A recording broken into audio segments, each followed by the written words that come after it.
Hi guys, in this video I thought I would take you shopping with me at the Sanrio store on Jeju Island, and this one was located at Hello Kitty Island, which is sort of an indoor Hello Kitty theme park. So if you guys want to see the video of that, I'll link it in the description box below. So I moved to Korea after having lived in Japan for 3 years, where Sanrio is a pretty big deal. It's everywhere. And so when I moved to Korea, I was a little shocked that Sanrio wasn't as popular as I thought it would have been. I mean, I guess it makes sense for it to be more popular in Japan, but it just really wasn't popular at all in Korea. What people really like in Korea is Line Friends and Kakao Friends. Those characters are a lot more dominant than Sanrio. And so I personally grew up loving Sanrio and Hello Kitty, and so I was really excited to go to the Hello Kitty Cafe in Myeongdong. It's no longer open. It closed, I don't know, a few months after I moved to Korea, and I was so disappointed that I missed out on my chance to go to the Hello Kitty Cafe. So the only one in Korea I think now is on Jeju Island. They used to have a Hello Kitty exhibition at Namsan Tower, but I don't think they have that anymore. So this is not at all what Jeju Island is known for. It's mostly a tourist trap, but I was so excited to come here because I really wanted to go to the Hello Kitty Cafe, and I just love Sanrio things, so I was probably more excited to go here than my kids. So at this store, I wish they would have had some more Jeju Island specific things, but they did have these stickers, and Jeju Island's famous for tangerines. So you have the tangerine Hello Kitty. It's also famous for pork or black pig, which is why you have that little pig sticker. And also the divers. They are these women who used to dive for things like abalone and seafood, and they supported their families. It was a really popular thing on Jeju Island. I think there are still some left, but I think now they mostly probably do it for like publicity and for, you know, tourism, that type of thing. Anyway, I thought it was really interesting. We went to see some of the divers do a little show on another part of the island, and we also went to the museum. So I was super interested in that.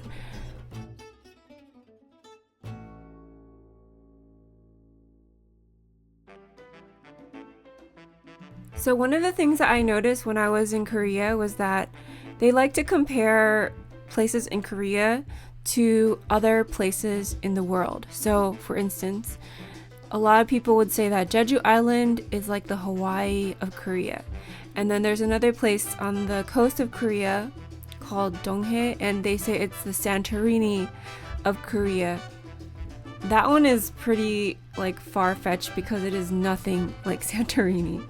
But and Jeju Island really isn't that much like Hawaii, other than the fact that it's an island and it has beaches.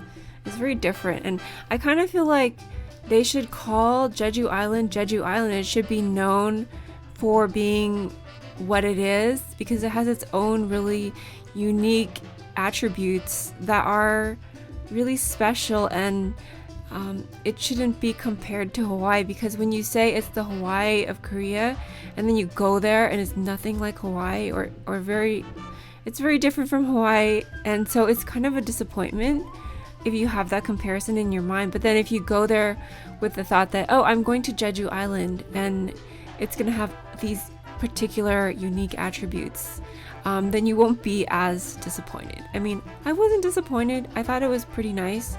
But when I had that comparison in my mind, I thought, oh, this is not really like Hawaii. But I thought it was still nice, and I highly recommend visiting this place.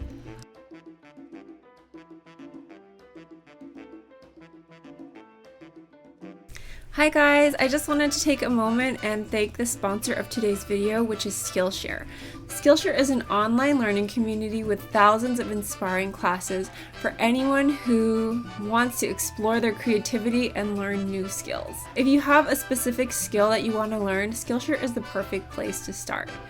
They have classes on anything from photography to how to grow your social media page to graphic design and brush lettering. So I recently took a class on brush lettering. If you guys watch my channel, you know that it's a skill that I'm trying to improve and something that you have to practice. So I did take this class by Peggy Dean. It's called Fake Calligraphy, Create Faux Modern Lettering Like the Pros.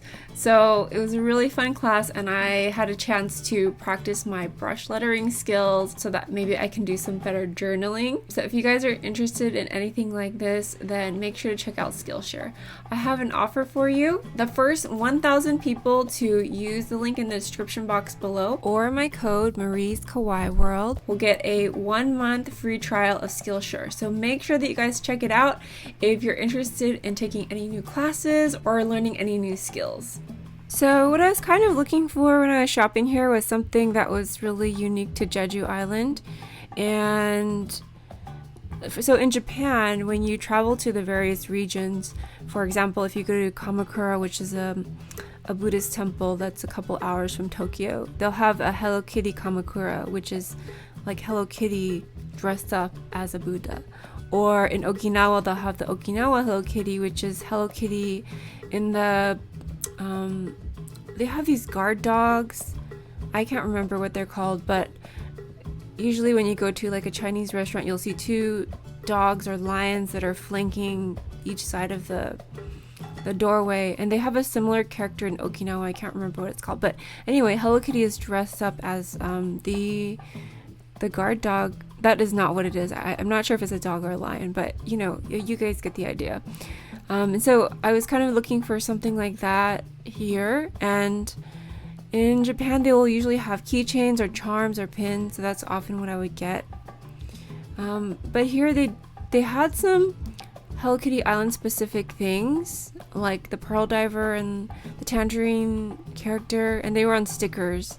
So I did buy some of those stickers, and I put it on my suitcase, but unfortunately it wasn't that strong, so it has since peeled off. But I wish I would have like gotten some more of that stuff.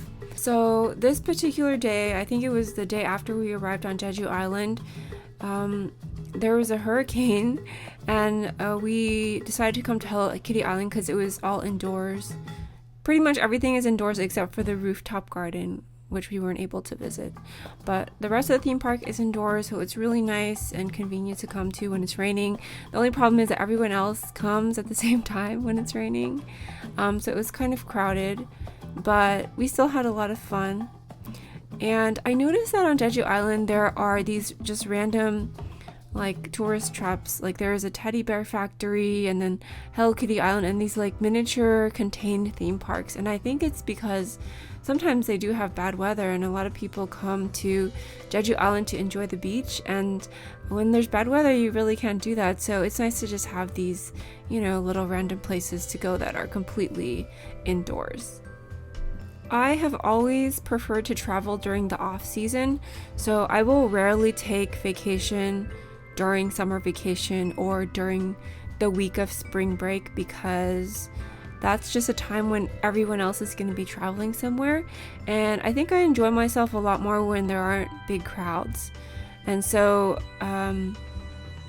we often go to places like islands during the off season, and the off season is sometimes it overlaps with hurricane season. So I've gone to like the Bahamas during hurricane season, so you always take the risk that there's going to be a hurricane, but usually it's fine. And so you get prices that are a little bit cheaper that way, and it's also not blazing hot on the beaches, which I really like. And that was the case when we went to Jeju. I mean, sometimes we'll still end up having to wear our jackets out on the beach, and it'll be a little bit overcast, but to me that is completely fine, because I'd rather have it be a little bit overcast than have it be like a super hot sunny day where we're just basically melting. And I've definitely taken beach vacations like that, and I prefer to go in the spring or in the early fall if I can help it. But now my kids are both in elementary school, and there's sort of an expectation that you will take vacation during vacation time and not just a random week in October or May, which is when I like to take my vacations. So this past school year, we did try to stick to that because the kids were back in person and I didn't want them to miss too much school. So we took our vacation during summer and it was definitely reflected in the prices. But next time we take a major trip, we might just take it when it's most convenient for us. So I was listening to this podcast, This American Life, and they were talking about how the idea of school has changed dramatically because of the pandemic. So for years and years, it was pretty much a given fact that kids would go to school. It was just a fact of life. And it was just dependable. It was a place where parents could drop off their kids, kind of served as childcare and education all in one. But then the schools just suddenly closed during the pandemic and it really shifted things, and it's because something that people thought would always be there wasn't there all of a sudden. People had to figure out what to do. And something that we always thought was essential and accepted as a fact of life just suddenly seemed to become optional. And I don't think that people have shifted their mindset back and I don't know if we can shift our mindset back to thinking that school is that essential or as essential as it once was. So in the beginning of the school year, I felt really uneasy about sending my kids to school because they would be in such close contact with each other. So I kept my kids home for an extra week and a half just to see what would happen. And I wanted to see if there was going to be a huge outbreak. I didn't want my kids to be the guinea pigs. I just kind of wanted to wait and see. And then I sent them to school regularly. And then in January, there was a Omicron surge.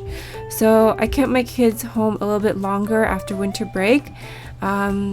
Just to be on the safe side.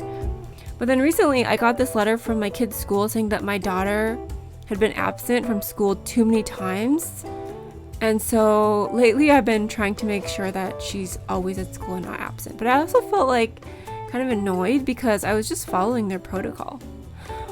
But anyway, I also feel like, you know what, it's kind of okay to miss school and it's okay to take a break. And I want to be able to send that message to my daughters. So I always went to school. I don't remember being like given the chance to play hooky and hang out with my mom. I mean, I think she was pretty busy. She was a working mom, so she didn't really have a lot of time. But I think it's okay to send my kids a message that they can take a day off if they need to. If they're really sick of school, then it's okay for them to stay home with me and take a mental health break. Because sometimes I find it hard to, give myself permission to just take a day off, take a mental health break. And so I want my daughters to feel comfortable doing that.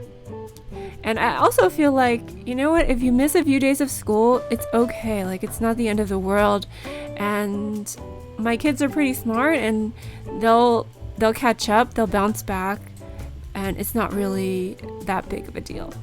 Both of my kids get really good grades in school, so I was just kind of annoyed about the school sending me that letter about my daughter's attendance because she is doing just fine.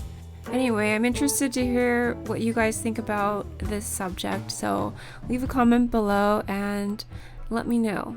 Oh my gosh, I can't believe that I missed out on purchasing those cute little Humming Mint plushies. Did you guys see that?